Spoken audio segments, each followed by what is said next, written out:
Crossing via Zoom to catch up with the Director of Small Business Australia. His name is Bill Lang. Bill, welcome to TheInformer. G'day, George. Nice to see you again. We've had an opportunity throughout the year, especially the last few months, to try and exorcise some of the demons, some of the things that have been impacting on small business.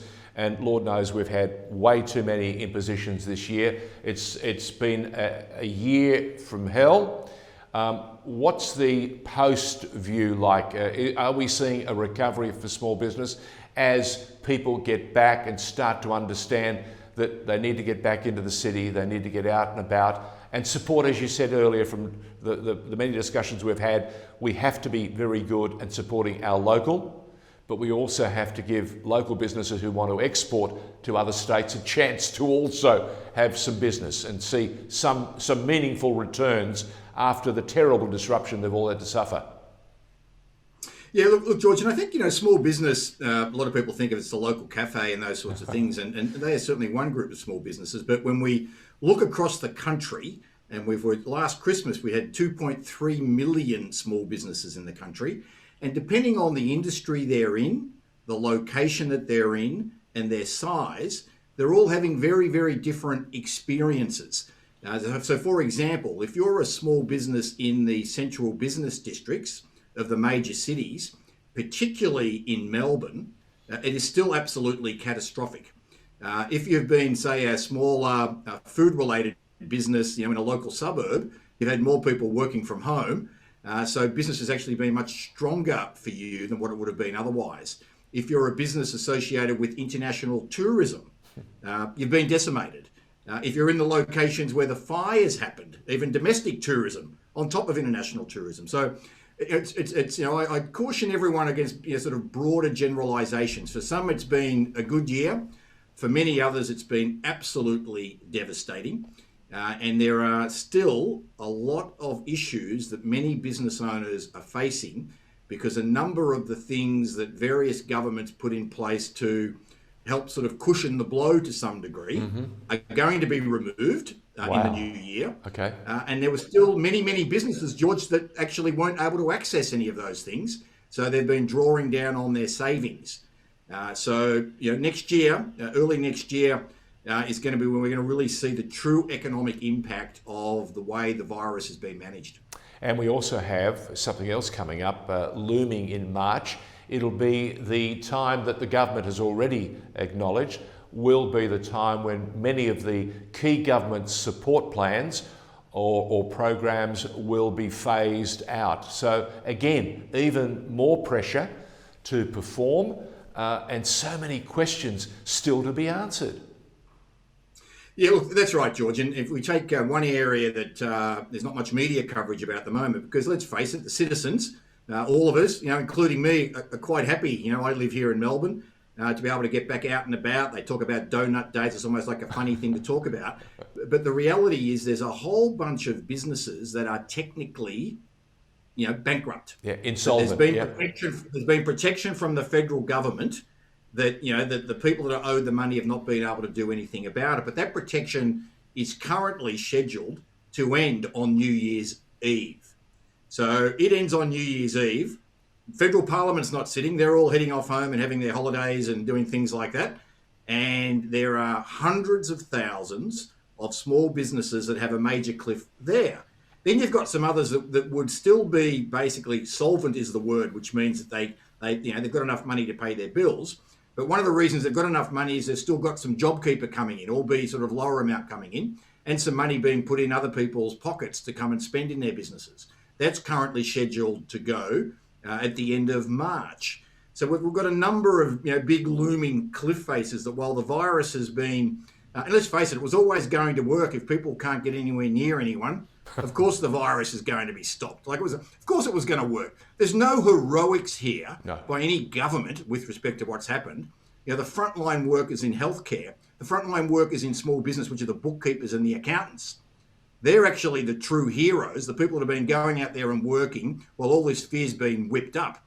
But the reality is we've still got hundreds of thousands that are on the brink, George. Look, I'm glad that you've reached out and touched on these subjects because for a great many people, the perception is very different. They're thinking that we're in a recovery mode. We should be applauded for what we've done. The compliance has been remarkable. And yes, to all of those things, but as you touched on, there are so many questions and there are so many people seriously being challenged. And as someone said to me only the other day, one of the biggest businesses that I've known, and one of the great hospitality businesses in South Melbourne called Gas, has disappeared. And if you had said to me, how many businesses do you think will survive in Coventry Street in South Melbourne, I would have said, that's for sure gone and not likely to come back. And you're telling us that, hey, yes, we have had a very varied experience for small business across the country, but those that are under pressure are really got some manoeuvring to do if they're going to see 2021 in some sort of shape. A very difficult story. What would you like to see done? Would you like to see government break tradition and come back early and start trying to address some of those things you touched on? Oh, no question. So, we've been asking for a number of months now for something we call a COVID business closure. We do not want to see one business owner made legally bankrupt through no fault of their own. And we're a long way away from, they've made some changes to the way bankruptcy will work for companies, but only 38% of small businesses use a company structure. And even the way the changes that have been made are positive, but they still don't guarantee that you won't be made bankrupt. Now, why should this group of Australians, this class of Australians, be ostracised and have to bear the total financial cost and be made legally bankrupt? You can't be a director of a company again. You can't easily borrow money. Your credit record goes out the window. The stigma is terrible.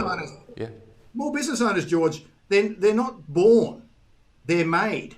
Who are going to be the people that start the new things or radically change what they're doing to potentially provide the new employment?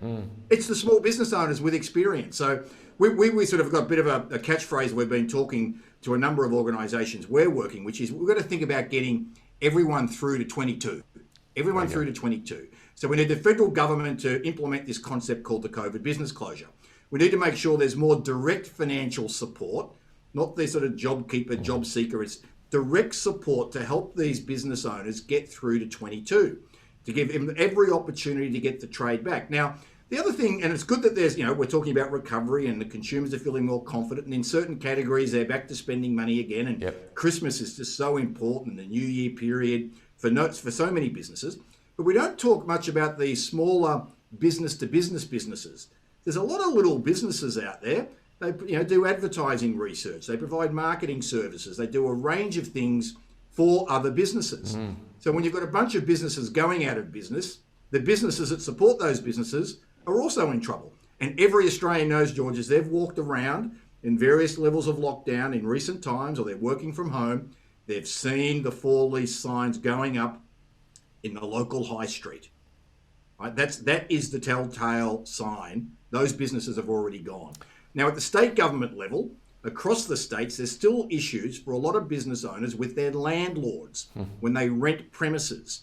And so they've made a few changes and they've got what they call redress schemes and things, but they've got to innovate. They've got to start using the technology and putting the power in the hands of the small business owner to get a settlement. My local barber in Carlton, gone. Landlord couldn't pay rent for 3 months. Landlord just pulled the plug on this guy. Wasn't allowed to operate. Had a good little business, has been put out of business because in this case, it's not a bad location and the landlord's pretty confident they're going to be able to release that location to someone else. Well, I love your mantra. How's everybody being in it together? That's not everyone. No. Together. We're all in experiencing the storm, but we're not in this together. Absolutely right. So the mantra is, let's get through to 22. Everyone through to 22. All right. Bill Lang from Small Business Australia, thank you so very much for joining us. Wish you and yours all the best for the festive season, and let's see if we can get everyone, or as many as we possibly can, through to 22. Thanks a lot, George, and everyone there on your team. You're doing fantastic work. The more that these stories, in long format, can be get out and shared with people, rather than the little sound bites on social media and the stuff on TV. People have to understand what's going on so that they can do something about it. Bravo. Bill Lang, thank you for joining us on The Informer. Bill Lang.